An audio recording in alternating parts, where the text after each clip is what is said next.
Man, that sunset is gorgeous. Grill, patio, sunset. Hard to get better than that. Unless you're browsing Carvana's inventory while you soak it all in. Oh, burger time.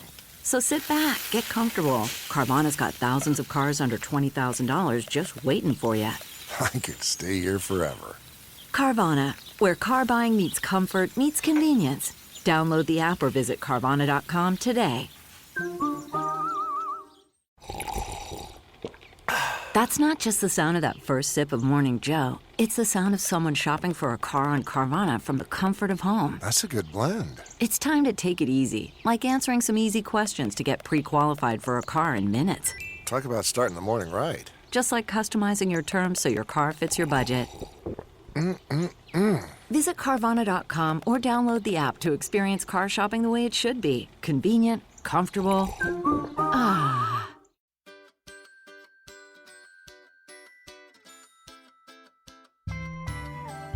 Hello everybody, I'm Nicole Goodman. And I'm Laura Mishkon, and welcome to today's Midweek Meltdown. What have we got today? You're not going to believe this. You know when people say it's not rocket science? Yeah. An actual rocket scientist has messaged us. Oh, really? I Yep. can't believe a rocket scientist listens to this show. Well, she does. Thank you for listening to this show. She says, I'm an engineer working in the rocket testing world. You probably wouldn't be surprised to hear that it's a pretty sexist industry, and I'm the only woman on my team. I have a 7-month-old baby, and I've been given a poor performance review for the period when I was pregnant. While I was pregnant, Okay. I put up with sexist comments from my boss and discrimination from my co-workers for having a different working style. My poor performance review means that I've been denied the opportunity to apply for promotions that interested me, and I will not receive a monetary bonus that my co-workers will all be given. Oh my God. I know my worth, and I've advocated for myself loudly and proudly. I've done all of this whilst also recovering from the birth, having vaginal surgery at 5 months postpartum, trying to be a supportive wife, and learning how to be a mum. I'm fucking exhausted. What do you recommend I do to fill my cup? Oh my God. That is a lot. It is so much. Wow. I want to know what they meant by her different working style. That sounds like a very diplomatic way of saying you basically don't work like a man. My first thing that I would say to you, Anon, is have a look at 2 websites. One is called womenreturners.com and the other one is Pregnant Then Screwed, which you might have heard of. They will both give you advice and mentoring and career support, probably in a better way than we're able to give you. But I do wonder if there would be some advice and help on those websites to sort of support you in the fact that you're not now getting your bonus and you haven't been allowed to apply for the promotions, because both of those things are not okay. And I wonder if they could be rectified. Yeah, I think that's really good advice. But then in terms of this new mum who's fucking exhausted, her words, what can she do to fill her cup? Yeah. Because it doesn't sound like she has got a lot of time for herself and to No, herself. it doesn't. So the first thing I would say is try and carve out perhaps half an hour or an hour to yourself once a week, if that's possible. I don't know what your situation is with your work, what hours you work, and what kind of help and support you have around the baby. But having time to yourself is so imperative for your mental health, your physical health, and your overall self-care. And then within that time, I would suggest doing something that you really love, whether that's, they're always the simplest of things, whether it's going for a walk in nature with a friend, or having a catch up with one of your oldest friends, or going and doing some yoga, or just sitting in a coffee shop and reading a book. It doesn't really matter what it is, but just make sure it's something that you love to do and something that makes you smile. And something that is just for you. Yeah. So that half an hour when you're like, oh, the baby's asleep and I've actually got half an hour free, that is not to be spent folding baby grows or making something for supper. That is time for you. And you say that you've spent time trying to be a supportive wife. Well, I'm sure that your husband equally would like to be a supportive husband. So if it is possible, perhaps on a weekend, that you could have half a day to yourself while he cares for the baby, and you just do something, and don't you dare use the word selfish. You do something that is for you and only you, that makes you happy.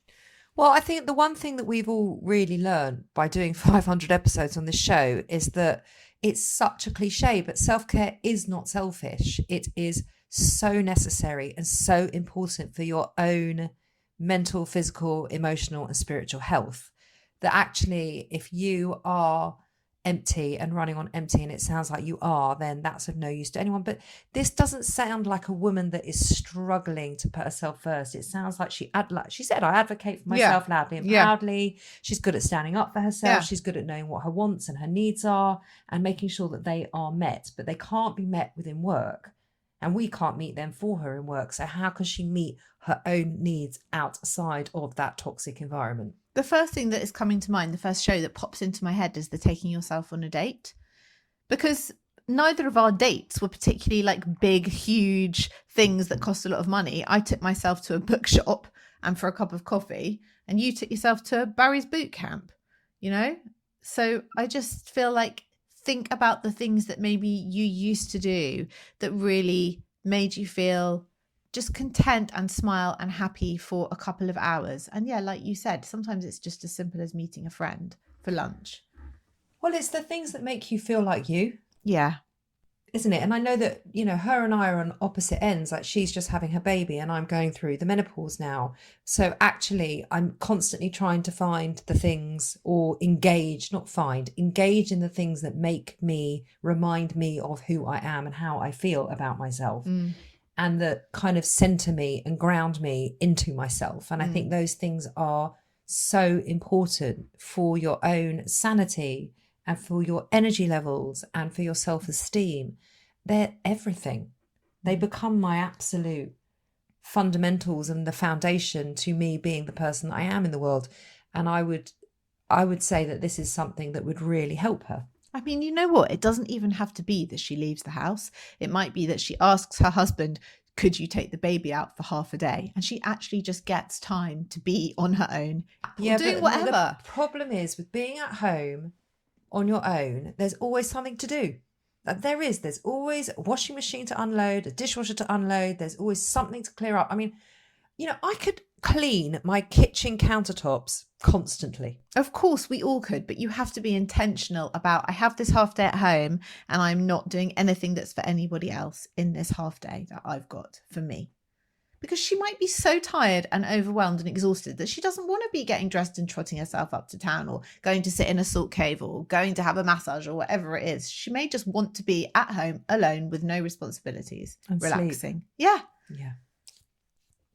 Yeah, it's however you choose to relax. I mean, I don't find it relaxing at home because I'm always doing something and I can't seem to stop myself. But that's my stuff. I'm just, whatever you find relaxing, do that. For me to get out the house and go and get an hour to myself in the gym is much more relaxing than being at home trying not to clean my kitchen countertops. Yeah. And also, it's not a one-time thing. So make sure that this can happen for you regularly, even if it's once a month that you've got this arrangement with your husband where he takes the baby and you know that you've got this half day or this one day clear, or an evening, or whatever it is that suits you. Make sure that's regular so that you are filling your cup a little bit every month and you've got the next one to look forward to. So let me ask you a question. If you had 1 hour a week to yourself, and all the other hours in the week were either spent with childcare or at work or always doing something for someone else, how would you spend that hour?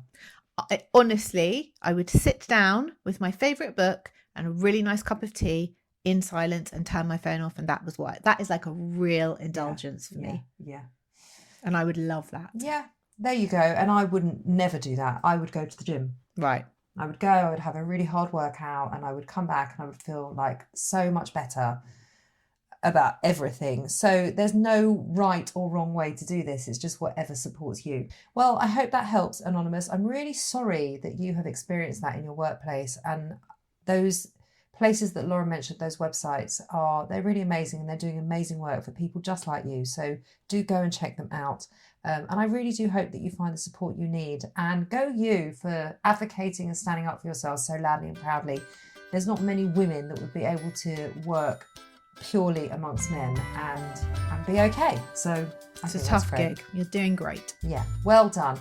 If you would like to be part of our Midweek Meltdown, then please just email us, hello@selfcareclub.co.uk, because we would love to hear from you.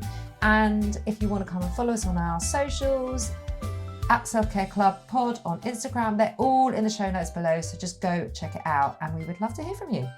We'll be back on Friday with our weekly wellness roundup. See you then.